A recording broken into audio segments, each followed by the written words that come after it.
መርየም ተመርመሪና እርግዝና ካለ መታረቅ ትፈልጊያለሽ?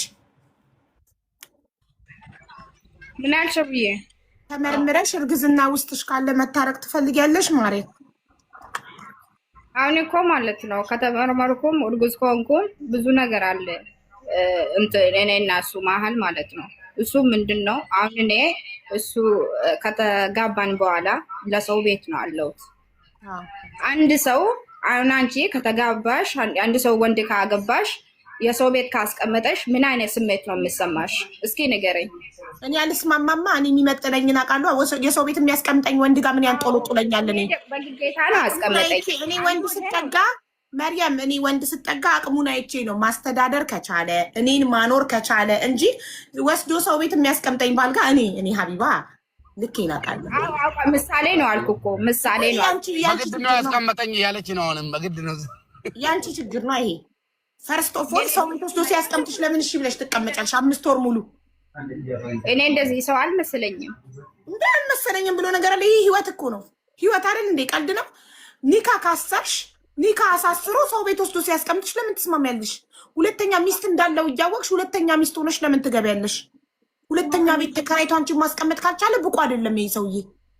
አዎ አልቻለም። አዎ ታዲያ ብቁ ያልሆነ ሰው ጋር ለምንድን ነው እሺ ብለሽ ኒካ ከማሰርሽ በፊት የት ነው የምታኖረኝ የት ነው የምታስቀምጠኝ ብለሽ ተነጋግረሻል? ቤት አለ ቤት አለ ቤት አለ እሱ የሚስቱ ቤት የመጀመሪያ አንደኛው ቤት ሳምንት ተቀምጠሽ ወራትሽ የሙሽራነት ወራትሽ ሲያልቅ ወስዶ ሰው ቤት አስቀመጠሽ። ሶ ፈርስት ኦፍ ኦል የኔ ቤት የቱ ነው? ኒካ አስረን የት ነው የምታስቀምጠኝ አይባልም። ሁልጊዜ እኮ እናንተ እኮ ናችሁ መርታችሁን የምታስደፍሩት። እናንተ እኮ ናችሁ ዋጋችሁንና ልካችሁን የማታውቁት። ከኢትዮጵያ ኤርፖርት ተቀብሎሽ ኦኬ ተቀበለሻ። ለሱ ብዬ መጣ 19000 ድርሃም ይዤ ሄድኩትን 21000 ድርሃም 2000 ድርሃም ብቻ አጥፍቼ 19000 ድርሃም ይዤ መጣሁ አልሽ። ማስረጃ እስካላየው ድረስ እኔ ምንም ነገር ያለ ማስረጃ አላምንም። ከዛ ኤርፖርት ተቀብሎ ቤቱ አምጥቶኝ 2 ሼኮች አመጣ። ኒካ አሰርን። አልሐምዱሊላህ ሐላል ሆነ። ሳምንት ሙሉ አብረን ቆየን። ሳምንት የሙሽርነት ወረትሽ ጣዕምሽ ሲያልቅ ወስዶ ፈዲላ ቤት ሲያስቀምጥሽ እሺ ብለሽ የተቀመጥሽው አንቺ ነሽ። ኒካ ከማሰርሽ በፊት ወላሂ አልሄድም አልኩ እኔ በግድ ደቀለብሽ። ማሽ ጉድ ደቀለብሽ። ቆይ ኒካ ከማሰርሽ በፊት የት ነው የምኖረው ብለሽ አትጠይቂም? ሰው እንዴት ነው ሀቢባ? ስራ ለመግባት ነው 6 ወር ተስማምተን ብዬሻለሁ። ስራ ለመግባት እኮ 6 ወር ስራ ተስማምተን ከሷ ጋር ላውራ ፕሊስ። እኔ ኒካ ልትፈራረቡ ስትሉ የት ነው የምኖረው ብለሽ አትጠይቂም? ጠይቄያለሁ። እዚህ ቤት ነው የምትኖር ያለኝ። ጠይቄያለሁ። እሷ የለችም፣ ያ ቀን የለችም። እሷ ጦቢያን አላት። ጦቢያን አላት። መምጣቷ ይቀራል። ልጃቸው አብሯቸው ትመጣለች። አታውቅም። ምንም አላውቅም። የማውቅ ታሪክ የለም። ኧረ ሴቶች በእናታችሁ እያጣራችሁ ግቡ። ዝም ብላችሁ ወንድ ስላገኛችሁ ብቻ ሄዳችሁ አትለጠፉ። እንጉድ ነው። አሁን አንቺ እርጉዝ ከሆንሽ ልጁ የት ነው የሚያድገው? ለልጁ ለሚፈጠረው ጽንስ ለምን ለልጆቻችሁ ለምን አታስቡ? በጣም ነው የሚያሳዝነው። አሁን ብር ሰጠችክም አልሰጠችክም ኒካ እስካሰርክላት ድረስ ሚስት እስከሆነች ድረስ ኃላፊነት ወስደህ ሙቤ ኢቃማ አሰራላት። ታረቁ። እሷም ነው ሀቢባ። እንደዚህ አይነት ምስት የለኝም። እንደዚህ አይነት ሊኖረኝ አይችልም። በህግ እንጨርሳለን። ስሜ ጠፍቶ እዚህ ጋር ማለት ነው መታ ተናግራለች አለ እንደተናገረችው ስህተቷን ተቀብላ እንደምስጥ ማለት ነው። ማን እንዳሳሳታት ተናግራ ተናድጄ ነው ሴሊት ትናደዳለች። አዎ እረዳለሁ። ተናድጄ ነው እንደዚህ ስለ ቃላችን ስለጠፋ ተናድጄ ነው ካለች ሐቁን ከተናገረች አለ ወሳለን። ያለበለዚያ አስገድዶ እኔ አንገት ላይ የሚያስራ ሰው የለም። ገባሽ? እኔ አንገት ላይ ማንም ብር ስለመስጠቷ ምንም አይነት ማስረጃ የለንም። ግን ሰጣችክም አልሰጣችክም እሱም አላህ ነው የሚያውቀው። ሰጣችክም አልሰጣችክም ግን እንደ ሚስት ኒካ እስካሰርክላት ድረስ እቺ ሴት ያንተ ናት። አንተ ስር ናት ያለችው። ኦኬ። ምናልባት ደግሞ አሁን ከተመረመረች በኋላ ደግሞ ምናልባት ሆዷ ውስጥም ጽንስ ሊኖር ይችላል፣ ልጅ ሊኖራችሁ ይችላል።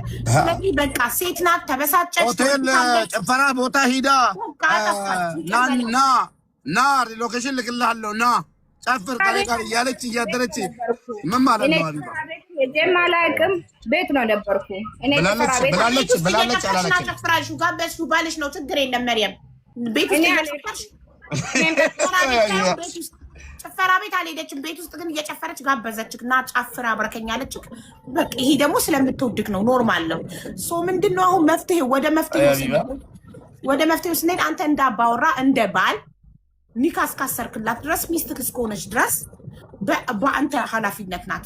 ስለዚህ ይቅርታ አድርግላት መታ እንትን ስላለች በደፈና ይቅርታ አቡዬ በደፈና ይቅርታ የፈለገው ሰው ነርቷት አምጥቶ ሚዲያ ላይ ፎቶ ይለጥፋ የትኛው መብት ነው? ኢማራት ውስጥ እንዳለች ባለፈው ቤቴን መጣ ተጣልታኝ ለፖሊስ ደውዬ እንዳሳወቅ እያወቀች አሁንም እንደማልተው በህግ ማለት ነው። በቤት መጣ የበጠበጠችው የተጣላችሁት ፖሊስ የጠራክባት እኮ ስለምትወድክ ነው። አለቀ በቃ።